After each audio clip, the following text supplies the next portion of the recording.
Hey, welcome back to the channel. So I decided that I was going to go to the beach and I wanted to listen to some vintage tube radio FM music.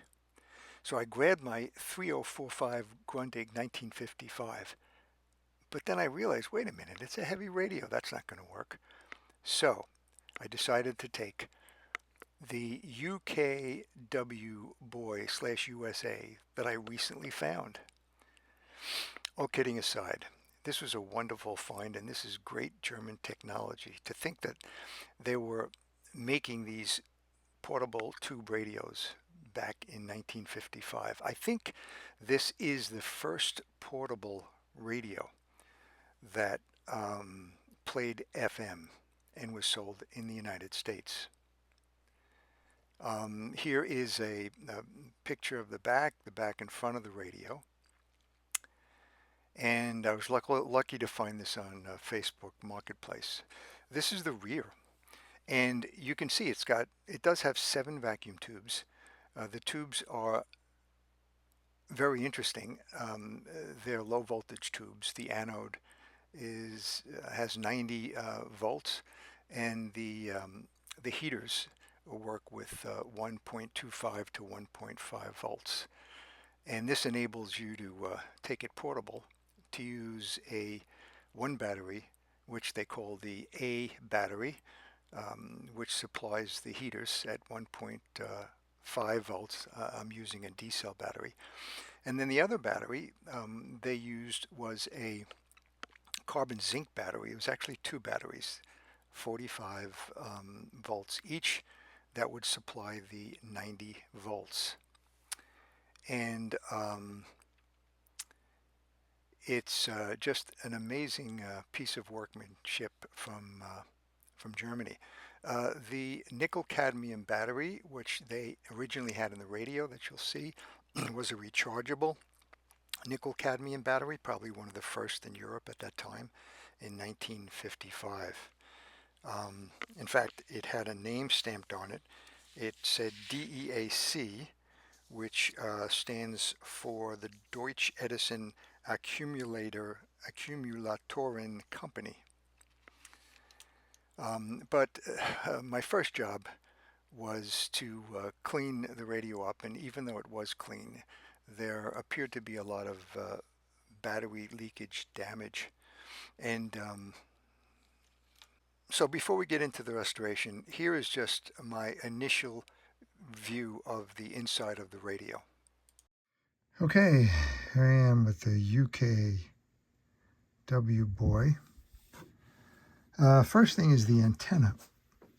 It looks like this antenna comes out and plugs in there so that you can use it both with the back open, and you can close things up and bring it out. All right, what else do we have here? It looks like there are some bolts that, let's see, behind the tube there, that maybe enable you to take the chassis out. I'm not sure why it has these clips here. There's a nickel-cadmium battery right there. Now, I don't know if that is the 1.5 volt battery, and this is where the 90 volt battery goes. That's probably what the situation is. These look like some big capacitors, these guys here. The tubes look all in position. The antenna, you can see the AM antenna up there. I see some pulleys and dial string.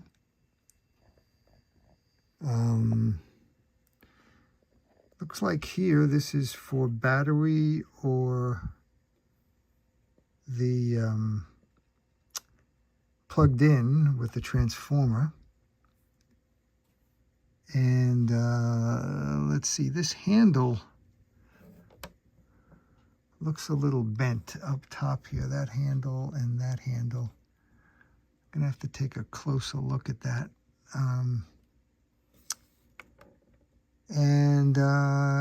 Yeah, boy, does this thing look clean. All right, we'll get to work soon. So the first thing I needed to do was clean up the battery destruction. Um, and these batteries, the nickel cadmium batteries, produce potassium hydroxide, which reacts with the copper and causes all sorts of damage. I used white vinegar, which is mildly acidic, to clean things up. My next problem was the tuning dial. It was totally stuck. It wouldn't move. And my best advice is patience, patience, patience, and oil, oil, oil. So it took me almost 3 days, but lots of oil, patience, and just a little bit of force because I was afraid of breaking the mechanism. Um, but, but all went well. It is now free and working. Next, I was able to get the schematics free of charge from radiomuseum.org, and these are the schematics for the Ukw-Boy that was sold in Europe. It's not the /USA model. The big difference is that the USA model has the FM going up to 108 megahertz and didn't stop at 102 like it did in Europe. Anyway, all of the circuits in green were checked with an ohm meter to make sure that um, the the lines were clear, they were connected, and they had the correct resistances, and everything looked good. The tubes were taken out, and they were put in my Conner, the CONAR, emissions tube tester, and 223 is the number of my tube tester. And to my surprise, all these tubes were in great shape, which is a blessing. On the bottom, in the blue area, you can see there is the rectifier, and I didn't attempt to change that or replace that just yet. I wanted to see if I can get it going on the battery power. All of the little red areas are capacitors that I changed. They were the paper capacitors. Some of them were in terrible shape. Up at the top to the right, just below the second tube, you can see the FM section. So this did not use a FM rectifier tube. I'm sorry, yeah, an FM detector tube. It had an actual ratio detector using two diodes, and you can see the ratio capacitor there. As I had mentioned, the paper caps were in bad shape. Here's an example of a paper cap. It's supposed to be 50 microfarads. It's 405, and it has a loss of 17%, in bad shape. The electrolytic capacitors I also replaced. They weren't as bad as the paper caps. So where do you get 90 volts for these tubes? Well, in the olden days, there were two carbon zinc batteries. They were not rechargeable. And you can still buy them, but they're expensive and they're not they don't have a long life. So I decided to use 9-volt alkaline batteries to the tune of about 22 bucks for good batteries. And so far that's working. I thought about a boost, something to boost the current from say 12 volts, but I think the RF noise from the oscillator in those little gizmos would cause too much interference. So I'm using 9 volts, and I'm going to save up my money, and the next 10 batteries I'm going to buy are lithium non-rechargeables to the tune of about $55, but they should last much longer because the voltage doesn't drop linearly like the alkaline battery voltage does. Most of the time I was working on the radio on its side like this. I didn't have a stand. You can see also in this picture that I put some fuses in to the D-cell battery, that's the A battery, and the 90-volt battery. They both have fuses. Okay, it's now time to listen to see how this radio's doing. First you'll hear FM, followed by short wave, and lastly a station from the early 1960s. Maybe it was caught up in the ionosphere and finally decided to come down. If they're having a rough year, I would never say that. Could there be criticisms and concerns about the construction of the batting order? Or a power tool for your project. At Harbor Freight, your dollar. Something to change.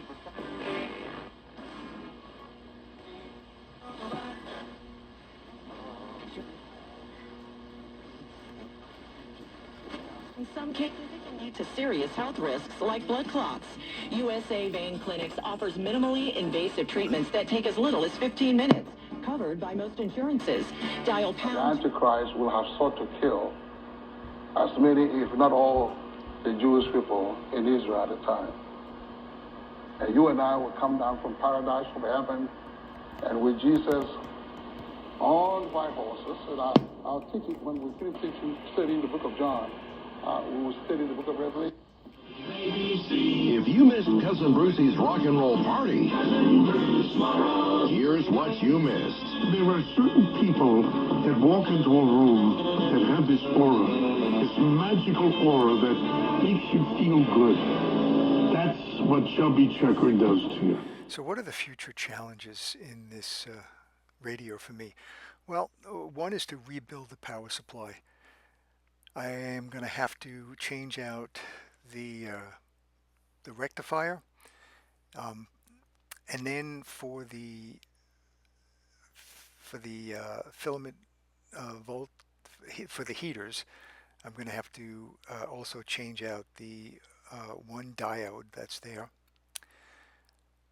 Then I should, if that works out fine, I should be able to plug this in. I've already tested both sides of the transformer, and it seems to be working with good continuity. The filaments will get about 1.5 volts as per the schematic. It's basically a voltage divider going down from 7.6 volts to 1.25 volts with the 25 ohm resistor there. It's going to be a little difficult because there is not a lot of room in the area where the rectifier goes. Here's a picture of the rectifier. That's the speaker right above it. It's that little black box that is in the lower left, and there's not a lot of room to work in there, but hopefully I'll be able to get that done. So lastly, thanks for coming back to the channel and watching the video.